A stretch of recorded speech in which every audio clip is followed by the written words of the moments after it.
The year was 1987 in New Mexico, USA. It was a time when New Mexico's strictest prison, the Penitentiary of New Mexico, was filled with hundreds of dangerous criminals, rapists, killers, and armed robbers, people whom the law had locked away for life to keep them distant from society. But on July 4th, America's Independence Day, something happened that shook the entire system. 7 extremely dangerous inmates escaped from the prison. As soon as the news spread, the FBI and local police had to spring into action immediately. These were not ordinary prisoners. Each one had a history tied to violence, rape, or murder.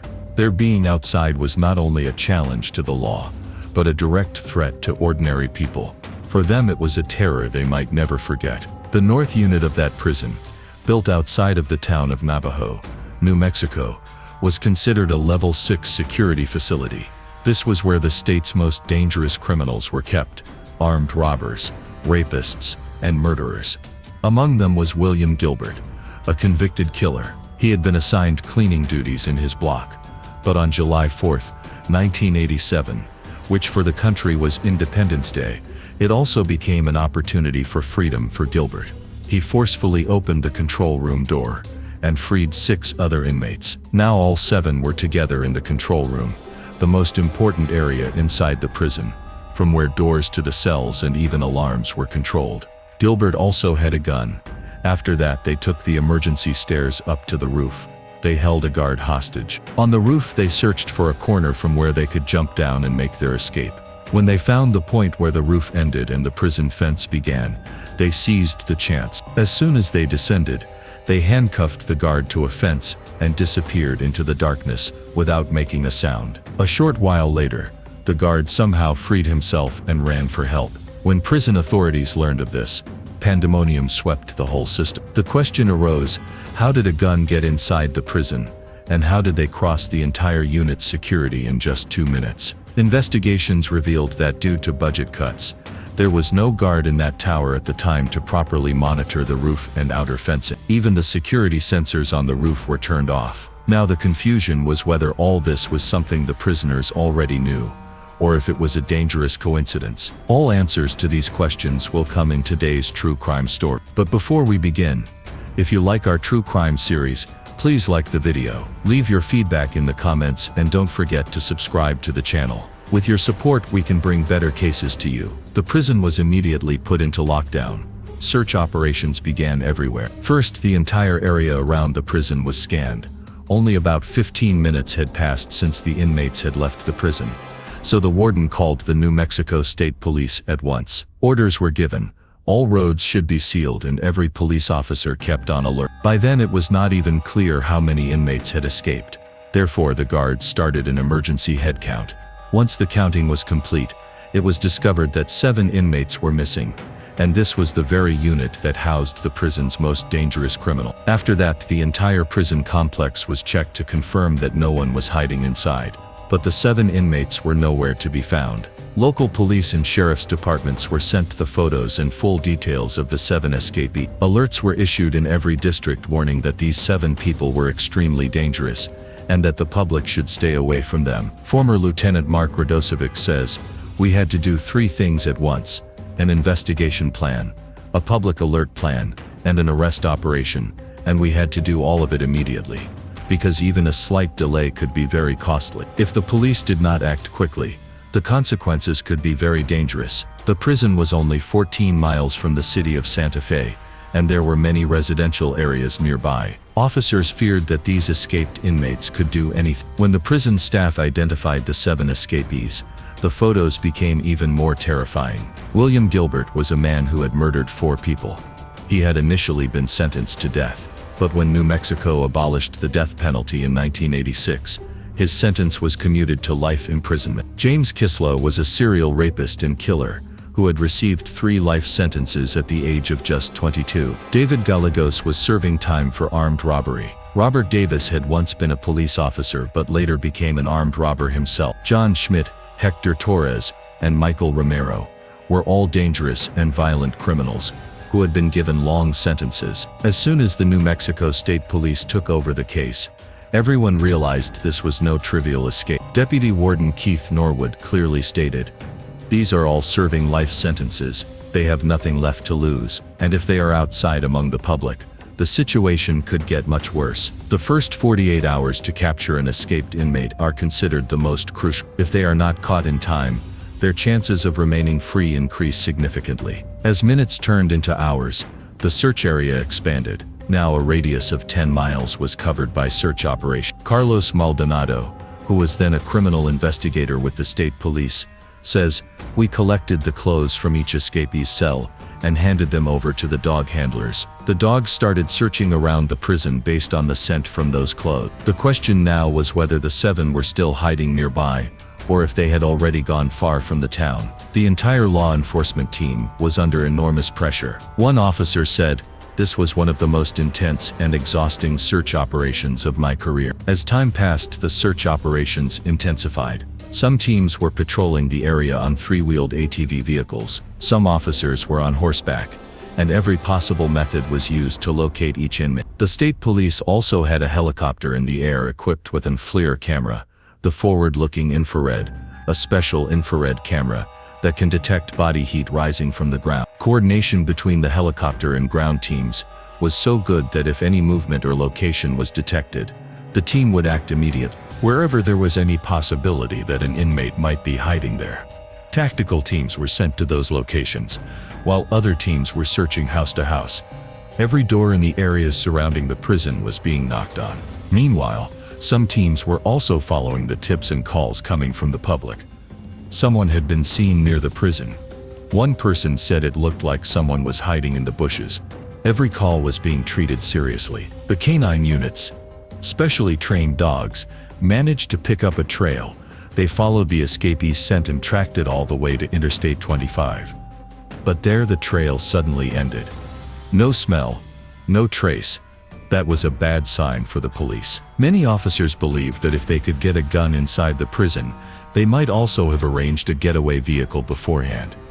It is not easy to travel on foot across New Mexico's land, the nighttime cold, venomous snakes and thorny cacti.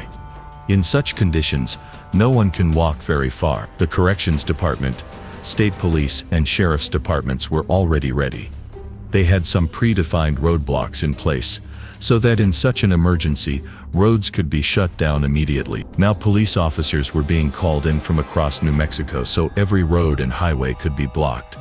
A 2-layer perimeter was created, an inner roadblock line around the prison, and an outer layer, so that if the inmates crossed the first line, they still could not escape. This operation included not just the state police, but also Santa Fe City Police, county sheriff's departments, and even tribal officers.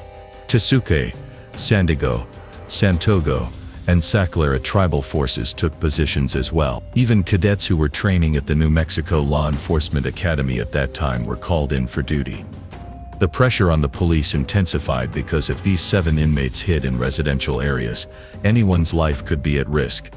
In Santa Fe, New Mexico, where 7 convicted criminals charged with robbery, rape, and murder had escaped from a maximum security prison.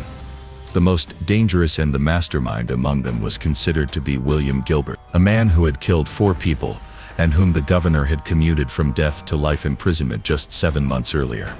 Former New Mexico State Police investigator David Osuna says, "When an inmate escapes, they have only one purpose: get out and never return. Such people will do anything to avoid capture, even murder." Now the police's job was not only to catch the inmates but also to warn the public. The situation had become so serious that the state governor had to intervene personally. The governor authorized the use of the National Guard and gave the police a strict order: if necessary, do not hesitate to use lethal force. But the search operation was no longer limited to just searching woods or roads. Now intelligence mattered. Agencies began digging into the inmates' backgrounds, contacts, and behavior. Investigators pulled every file: segregation reports, phone call records, visitors lists. Even each inmate's movement history was checked. Who was in which cell on which day, who visited whom, who received what. Lieutenant Mark Radosevich says there is a record of everything near a prison: visitors, items, or movements. All that information is stored in one place. It just takes time, but the truth comes out. For now, it seemed as though every advantage belonged to the inmate. They had planned it in advance. They had time, preparation, and perhaps inside help. Carlos Maldonado, who was a state police investigator at the time, says, "We know that even the best plan has human error somewhere, and we were waiting for that mistake." Agencies suspected the inmates may have received inside help. How did the inmate with the gun get it inside the prison? Was any guard involved or an outside contact? Nobody had the answers, but it was clear the gun had been brought into the prison somehow. There was also suspicion that someone outside was assisting them, perhaps a relative or a close friend, because after escaping they would not only need freedom, but also new clothes, food, transportation, and a way to contact someone. Authorities had to find out quickly. Would the inmates reach out to anyone, and if so, who would be first? The answer was not complicated.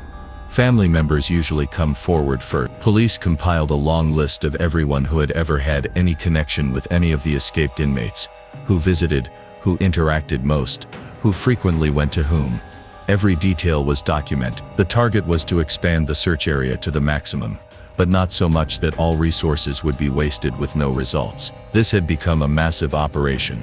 The FBI officially joined the case. Former Special Agent William Branham says, "If any lead during the investigation ties to another state, we can send an FBI agent there within an hour. No matter where in the country it is, an agent can go, question people, and collect evidence." Meanwhile, state police investigators inside the prison began interrogating the remaining inmate. But this was done very carefully because interrogation inside a prison is completely different from outside. Every inmate observes everything: who talks to whom, for how long, how often an officer meets someone. Every movement is interpreted. One officer said if you spend too long talking to a particular inmate, others immediately become suspicious. Did he say something? And that inmate's life could be in danger. That is why interrogation times were strictly limited. Every inmate was given only 20 minutes. Whether the conversation ended or not, once time was up, the inmate was returned. When the other inmates in the North Unit were asked, they clearly said they had no inkling of the plan, and in a place like prison where rumors and news spread into every corner, that was startling. It meant the seven had kept their plan completely secret. The investigation deepened when a shocking discovery was made during a search of Robert Davis's cell. A few days earlier, guards had already found copies of state police and prison radio codes in his cell, and now aeronautical charts and maps of Mexico were found. Were they truly preparing a plane hijack, or was all of this meant to confuse investigators? As soon as this evidence was discovered, an officer was immediately sent to the Santa Fe airport. State police alerted airport security to report any suspicious person, especially someone resembling Robert Davis. Though Davis had been in prison, he was not an ordinary criminal. He was highly intelligent. This jailbreak was not done on impulse. It was a fully planned and extremely risky operation in which every step had been decided beforehand. The investigation team needed the public's help, so they made a direct appeal. If you see any of these seven, do not shelter them, do not help them, just call the police immediately. The police released the mugshots and criminal records of all the fugitives to the press, informing people how dangerous these criminals were so that no one would mistakenly show them sympathy. The public had become the police's eyes and ears. Detailed stories about the seven escapees began running on TV. Every channel, every newspaper, every radio station carried only one story. 7 inmates had escaped from prison and were now hiding somewhere among us. Thousands of calls poured into the police hotline. Wherever something strange or suspicious was seen within a 40-mile radius of Santa Fe, people reported it immediately.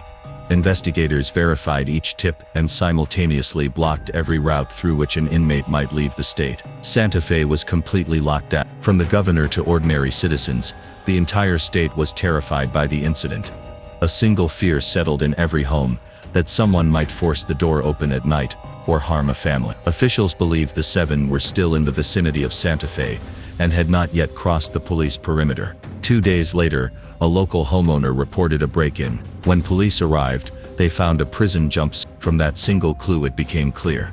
Either all the inmates, or at least some of them, were still hiding near Santa Fe. On the same day, about 2 miles from the prison at a local racetrack, a security guard on duty saw a man walking around while making his rounds. He shouted, "Hey, who are you? What are you doing here?" The man froze, and what followed took the case in a new direction. After a short conversation, the guard suspected the man might be one of the 7 escapees. He immediately handcuffed him and called the local police. The New Mexico State Police identified him as Hector Torres, the same name on the list of fugitives. Now that one inmate had been captured, there was hope that the others were nearby. A SWAT team was immediately dispatched to the racetrack. If the remaining inmates were hiding nearby, they could now be surrounded. But despite a thorough search of the racetrack, there was no sign of the other 6 inmates. The police had only one hope left. Hector Torres, Carlos Maldonado says, when we questioned him, he said he just kept walking for hours. He had no idea where he was going.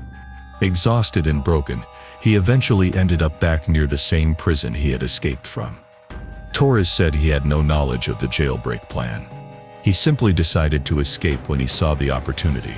He said that after leaving the prison, 4 inmates stayed together: Gilbert, Davis, Kinslow, and Gallegos. The rest scattered in different directions. Now investigators suspected that Gilbert had only chosen specific people to take with him. Torres and Romero were probably not part of the real plan. They were simply there at that time and escaped when they got the chance. Gilbert, Davis, Kinslow, and Gallegos. These 4 were the true masterminds of the jailbreak. The remaining 3, Torres, Romero, and Smith, were perhaps released just to create a distraction. Former FBI Special Agent William Branham said, "It was a smart move. The leaders even let out people who had no plan and no idea where to go. That meant police attention would be divided, and they would take longer to reach the real masterminds." 3 days had passed. Police still believed that the 6 escaped inmates were somewhere around Santa Fe. Their names were Michael Romero, an armed robber; John Smith, a violent criminal; William Gilbert, a murderer who had killed 4 people; Robert Davis, a former police officer turned armed robber; James Kinslow, a serial rapist; and David Gallegos, a notorious armed criminal. Any of these 6 could pose a direct threat to the public. Police were now certain that these men were ready to break into houses, commit robberies, and go to any lengths to survive. They needed food, shelter, and transportation to get out of the area. On July 7, 3 days after the jailbreak, a call came from a suburb of Santa Fe.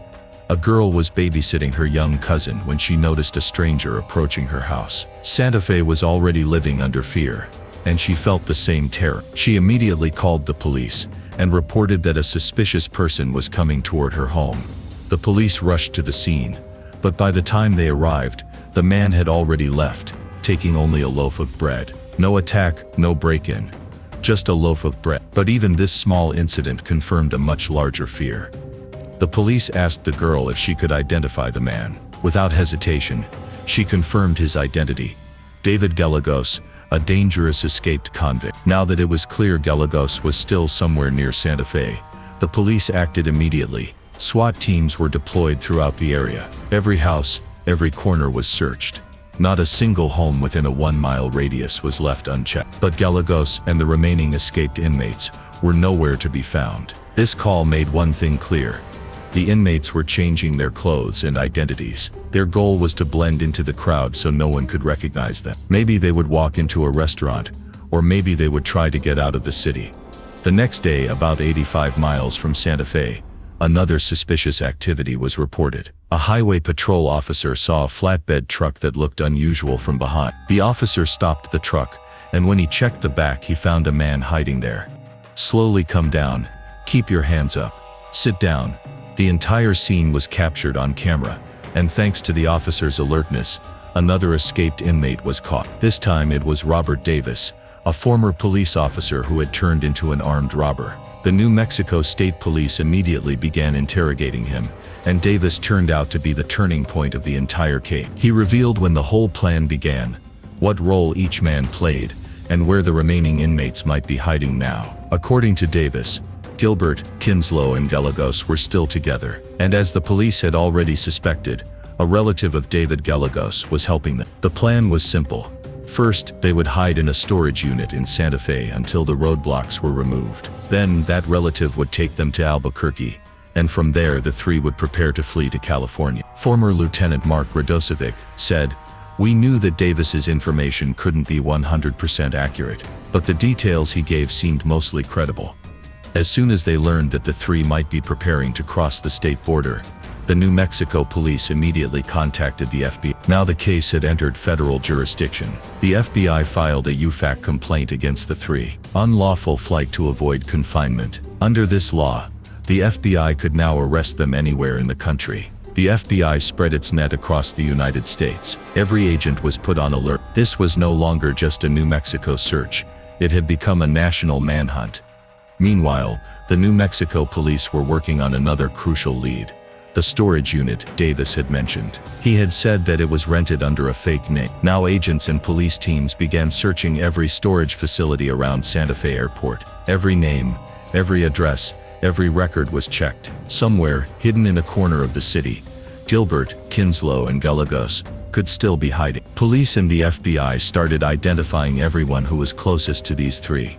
Every relative, every acquaintance, every person who had ever visited them. The FBI interrogated several people, where they lived, what they did, and whether they had any knowledge of the jailbreak. Most people were cleared from the suspect list, but a few names still remained under suspicion. One of them was the brother-in-law of David Gallegos. FBI agents, including David Osuna himself, reached Albuquerque to question Gallegos's family. The brother-in-law firmly said he had no information, and that no one had contacted him, but police suspected he was lying. Days passed. The roadblocks were still in place. Hundreds of police officers were continuously searched. Even if Gilbert, Kinslow, and Gallegos had managed to flee toward California, 2 inmates were still believed to be somewhere near Santa Fe. By July 11, 7 days after the jailbreak, in a wealthy neighborhood of Santa Fe, a 17-year-old girl was house-sitting. She had no idea she wasn't alone. Suddenly, 2 gunmen broke into the house.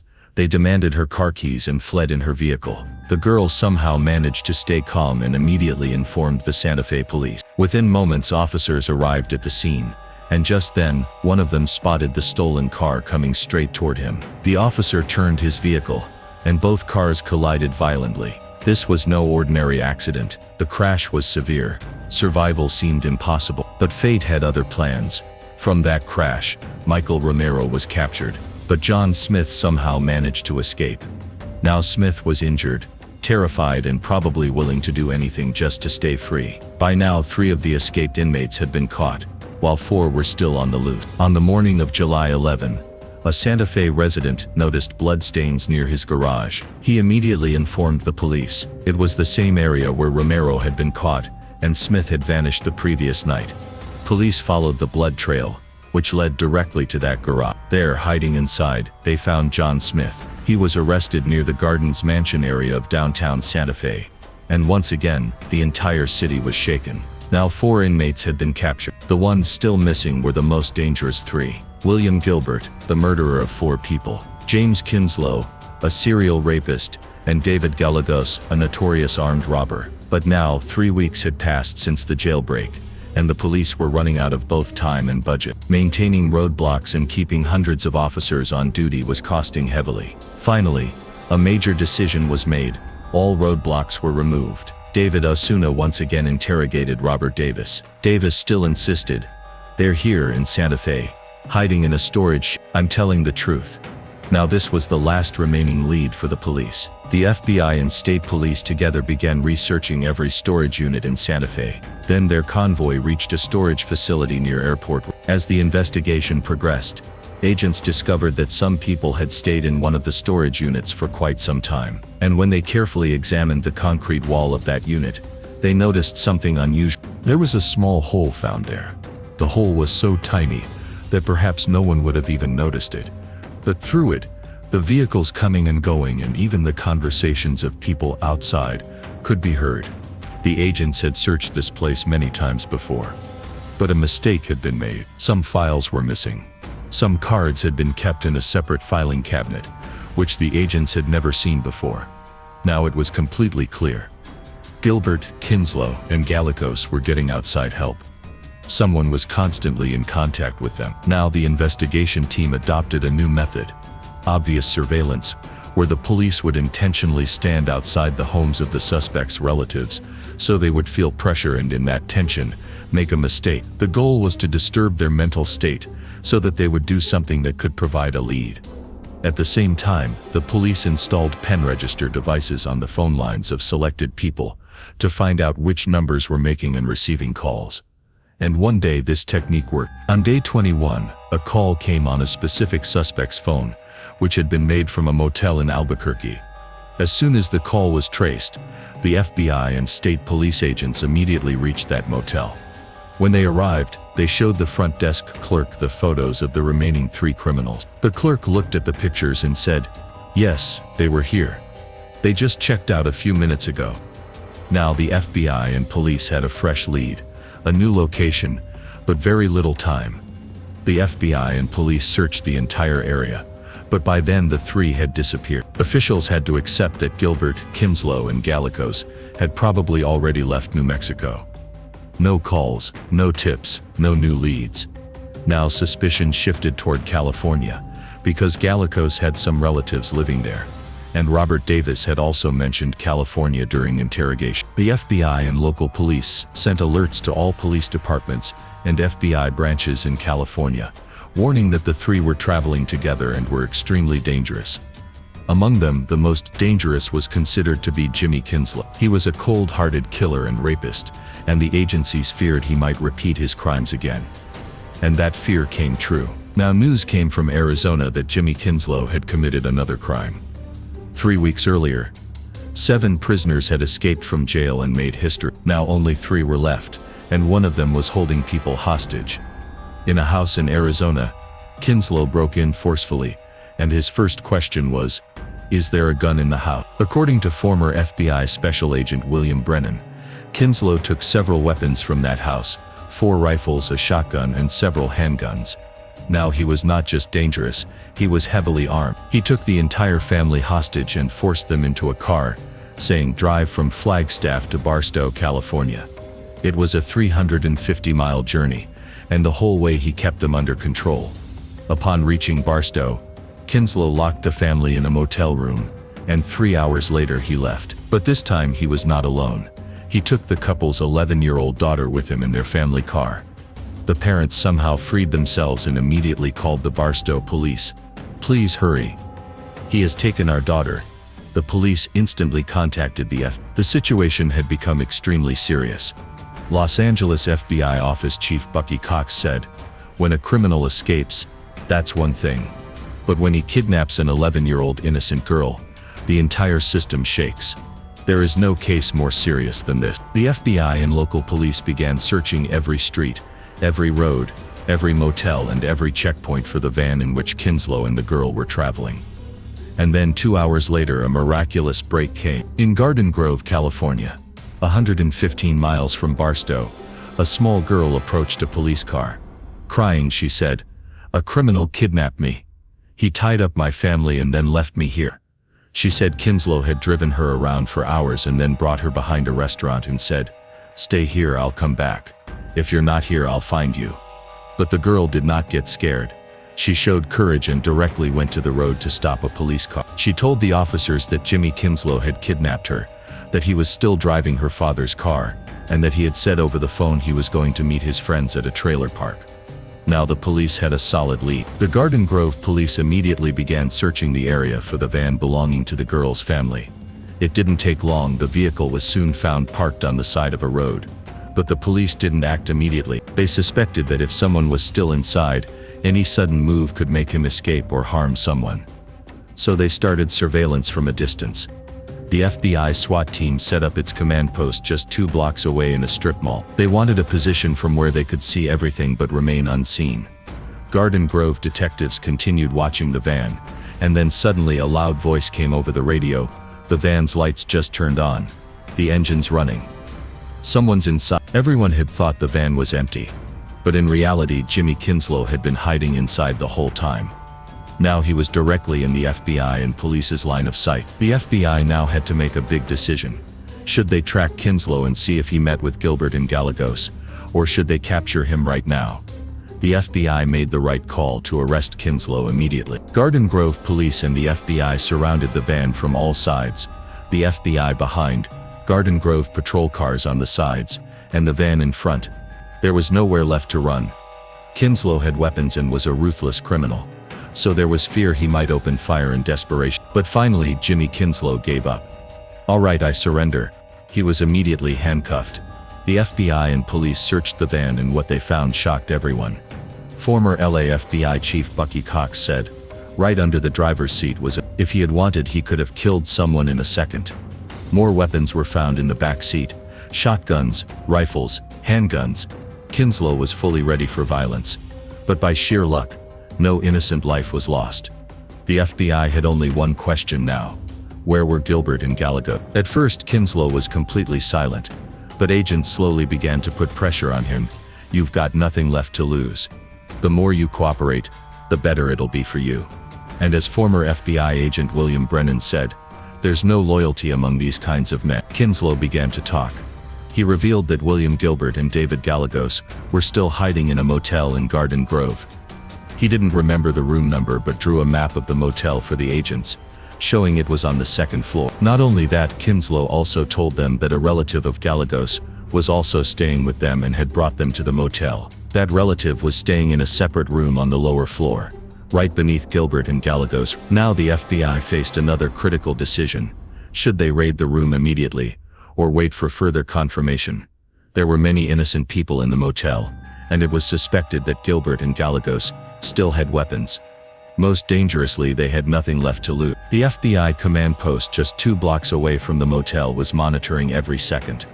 If the raid went wrong, or if Gilbert and Gallegos started shooting after spotting them, innocent lives could be lost. On the other hand, if the FBI delayed, the two might escape again. After much consideration, the FBI decided to go ahead with the raid. The plan was clear.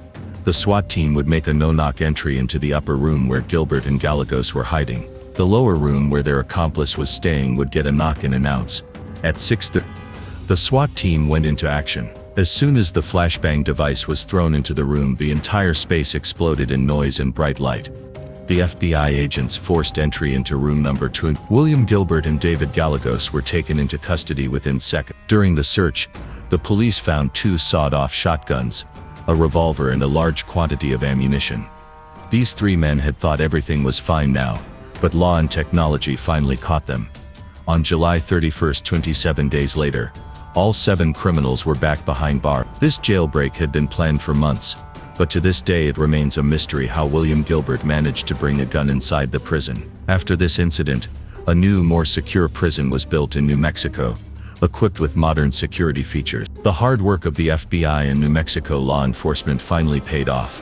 Michael Romero, Robert Davis, John Schitt, and Hector Torres were given additional charges and new sentences, but William Gilbert, Jimmy Kinslow, and David Gallegos would never see the outside world again. They would rot in prison for the rest of their lives. This wasn't just a crime story, it was a reminder that no matter how perfect the plan seems, escaping the grasp of the law forever is never possible. If you found this story interesting, like the video, share it, and subscribe for more true cases like this. We'll meet again with another real and shocking story.